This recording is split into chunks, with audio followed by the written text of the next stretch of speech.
Welcome to ginger cup diaries movie talks. இன்னைக்கு நம்ம சேனல்ல ரிவ்யூ பண்ண போற படம் பார் ரஞ்சித் ப்ரொடக்ஷன்ல அதியன் ஆதிரை டைரக்ஷன்ல தினேஷ் கலையரசன், ரித்விகா, ஷபீர் நடிப்புல ஜஸ்டின் பிரபாகரன் ஒரு மியூசிக்ல ரிலீஸ் ஆயிருக்கிற தண்டகாரண்யம் படத்தை பத்தி தான் பார்க்க போறோம். இந்த தண்டகாரண்யம் படத்தோட கதை பார்க்கறதுக்கு முன்னாடி தண்டகாரண்யம் டைட்டிலுக்கு பின்னாடி இருக்க ஒரு சின்ன கதையை பார்த்துடலாம். வரலாறு மிக முக்கியம் அமைச்சரே.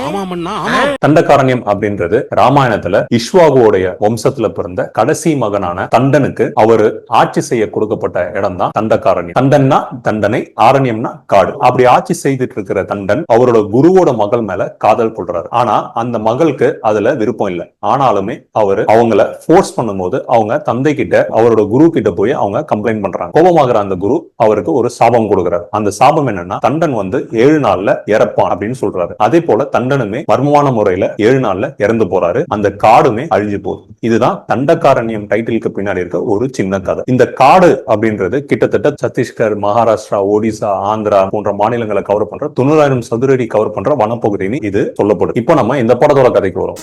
என்ன ஒரு புத்திசாலித்தனம்.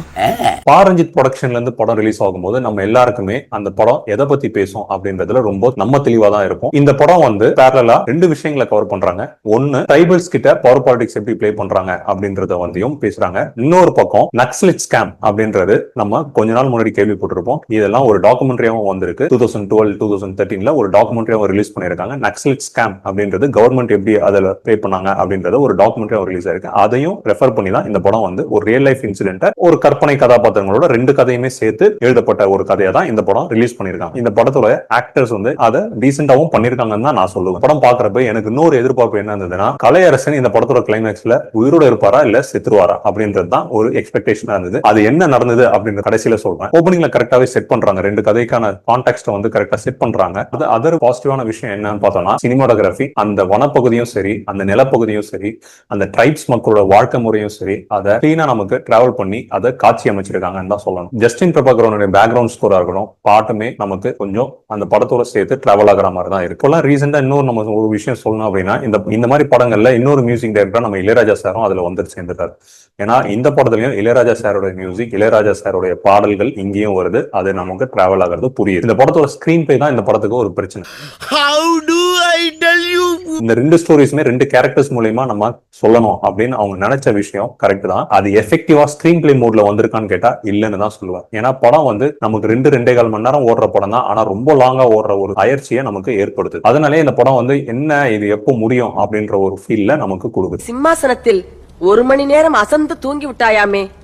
அந்த வகையில பார்க்கும்போது இந்த படம் ஒரு பிலோ ஆவரேஜ் மூவியா கொஞ்சம் போய் சேர்ந்துருச்சு அப்படின்னு தான் எனக்கு ஃபீல் ஆச்சு. ஏன்னா பேச வேண்டிய நக்சலைட் ஸ்கேமும் சரி, ட்ரைபல்ஸ்க்கு இருக்க பவர் பாலிடிக்ஸும் சரி, அவங்க இன்னும் ஸ்ட்ராங்கா, இன்னும் எஃபெக்டிவா கொண்டு போய் சேர்த்திருக்கணும் அப்படின்றது தான் என்னுடைய கருத்து. இதுலயும் கலையரசன் கடைசியில இறக்குறாரு. அது என்னன்னு தெரியல. அவர் சென்டிமெண்டலா அவர் இறந்தா படம் ஓடும்னு நினைக்கிறாங்களா இல்ல என்னன்னு எனக்கு தெரியல. ஆனா இதுலயும் அவரை கடைசியில சாவடிச்சிடறாங்க. Please help me. நீங்க படம் பாருங்க, உங்களுக்கு எப்படி இருக்குன்னு கமெண்ட்ஸ் பண்ணுங்க, ஷேர் பண்ணுங்க. இன்னொரு முக்கியமான விஷயம் நம்ம சேனல்ல இருந்து உங்களுக்கு சொல்லணும்னு நினைக்கிறது என்னன்னா, ஜிஞ்சர் கப் டைரிஸ் வழியா நீங்க எங்களுக்கு கொடுத்திருக்க இனிஷியல் ஆதரவுக்கு ரொம்ப நன்றி. உங்க ஃபீட்பேக்ஸ்க்கு ரொம்ப நன்றி. இந்த சேனல்ல இனிமேல் நீங்க மூவிஸை தாண்டி வேற சில விஷயங்களை நான் உங்களோட ஷேர் பண்ணிக்க விரும்பப்படுறேன். அதுக்கும் உங்களுடைய ஆதரவு இருக்கும்னு நினைக்கிறேன்.